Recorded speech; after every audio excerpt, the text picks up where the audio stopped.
Hormuz കടലിടുക്കിലെ project freedom ദൗത്യം നിർത്തിവെക്കാൻ US president Donald Trump തീരുമാനിച്ചത് Saudi Arabia ശക്തമായ എതിർപ്പ് അറിയിച്ചതിനെ തുടർന്നെന്ന് സൂചന.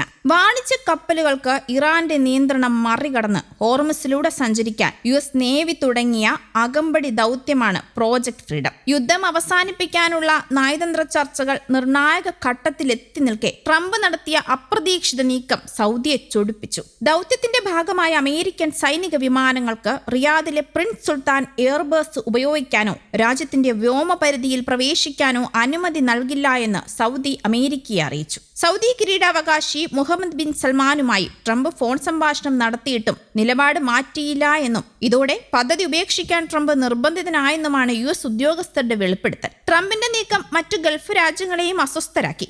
ദൗത്യം പ്രഖ്യാപിച്ച ശേഷമാണ് ഒമാനെയും ഖത്തറിനെയും US വിവരം ധരിപ്പിച്ചത്. ദൗത്യത്തിൽ രോഷാകുലരായ ഇറാൻ UAEക്ക് നേരെ വ്യോമാക്രമണം തുടങ്ങിയതും മേഖലയെ ആശങ്കയിലാഴ്ത്തി. തിങ്കളാഴ്ച ആരംഭിച്ച ദൗത്യം 48 മണിക്കൂർ തികയും മുൻപേ നിർത്തിവെക്കുകയും ചെയ്തു. ഇറാനുമായുള്ള സമാധാന ചർച്ചയിലെ പുരോഗതി കണക്കിലെടുത്തും മധ്യസ്ഥത വഹിക്കുന്ന പാകിസ്ഥാന്റെ അഭ്യർത്ഥന പരിഗണിച്ചുമാണ് നീക്കമെന്നാണ് ട്രംപ് പ്രതികരിച്ചത്. US-മായുള്ള യുദ്ധം അവസാനിപ്പിക്കാനുള്ള ധാരണാപത്രം പരിശോധിക്കുകയാണെന്ന് സ്ഥിരീകരിച്ച് ഇറാൻ രംഗത്തെത്തിയിരുന്നു. 48 മണിക്കൂറിനുള്ളിൽ ഇറാൻ നിലപാട് അറിയിക്കുമെന്നാണ് US-ന്റെ പ്രതീക്ഷ. യുദ്ധം ഉടൻ ഔദ്യോഗികമായി നിർത്താനുള്ളതാണ് ധാരണാപത്രം. ആണവ കരാർ അടക്കം മറ്റു വിഷയങ്ങൾ ധാരണാപത്രത്തിൽ ഒപ്പിട്ട് 30 ദിവസത്തിനുള്ളിൽ നേരിട്ട് ചർച്ച നടത്തി പരിഹരിക്കാനാണ് നീക്കം. യുദ്ധം ഉടൻ അവസാനിക്കുമെന്നാണ് പ്രതീക്ഷയെന്ന് മധ്യസ്ഥ രാജ്യങ്ങൾ പറയുന്നു. ധാരണാപത്രം ഒപ്പിടാനായാൽ തുടർ ചർച്ചകൾക്ക് ഇസ്ലാമാബാദിലോ ജനീവയിലോ ഒന്നിച്ചു ചേരുകയും ചെയ്യും. അതേസമയം ഇതിനിടയിൽ പശ്ചിമേഷ്യയുടെ സമാധാനം കെടുത്തി വീണ്ടും അമേരിക്കൻ ആക്രമണവും ഉണ്ടായി. ഇറാന്റെ തുറമുഖങ്ങളായ ഖേഷ്യയിലും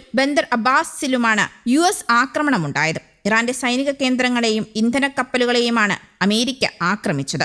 തിരിച്ചടി എന്നാണ് ഇറാൻ സൈന്യം വ്യക്തമാക്കിയത്. 1 മാസം നീണ്ട വെടിനിർത്തലാണ് ഇതോടെ അപ്രസക്തമാകുന്നത്. തങ്ങളുടെ ഒരു എണ്ണക്കപ്പലിനെയും മറ്റൊരു കപ്പലിനെയും അമേരിക്ക ലക്ഷ്യം വെച്ചതായും ഖ്വശം ദ്വീപിന് സമീപം വ്യോമാക്രമണം നടത്തിയതായും ഇറാൻ സൈന്യം ആരോപിക്കുകയും ചെയ്തു. ഇതിന് മറുപടിയായി US പടക്കപ്പലുകൾക്ക് നേരെ ആക്രമണം നടത്തിയെന്നും ഇറാൻ അവകാശപ്പെട്ടിരുന്നു. ഇറാനുമായുള്ള യുദ്ധം അവസാനിപ്പിച്ചുവെന്ന് US ഔദ്യോഗികമായി പ്രഖ്യാപിച്ചതിന് പിന്നാലെയാണ് പുതിയ ആക്രമണം നടന്നത്. എന്നാൽ ഹോർമുസിലെ തങ്ങളുടെ കപ്പലുകൾക്ക് നേരെ ഇറാൻ നടത്തിയ ആക്രമണത്തെ പ്രതിരോധിക്കുകയാണ് ചെയ്തതെന്നാണ് US-ന്റെ വാദം. അതേസമയം കരയും കടലും ഉപയോഗിച്ച് ഹോർമുസ് കടലിടുക്കിനെ ഒഴിവാക്കി യൂറോപ്പിൽ നിന്ന് സൗദിയിലേക്ക് ഒരു പുതിയ വ്യാപാര പാത ഒരുങ്ങുന്നു എന്ന വാർത്തകളും പുറത്തു വരുന്നുണ്ട്.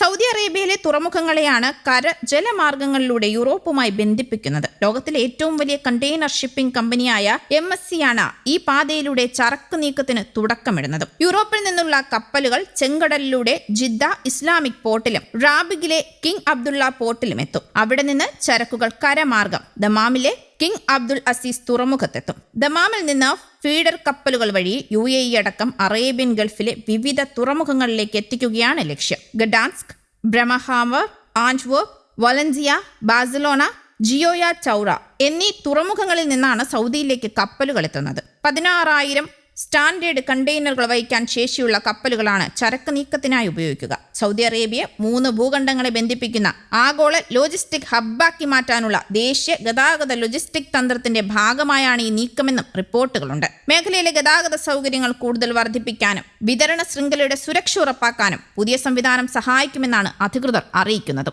News desk, Kerala Kaumudi.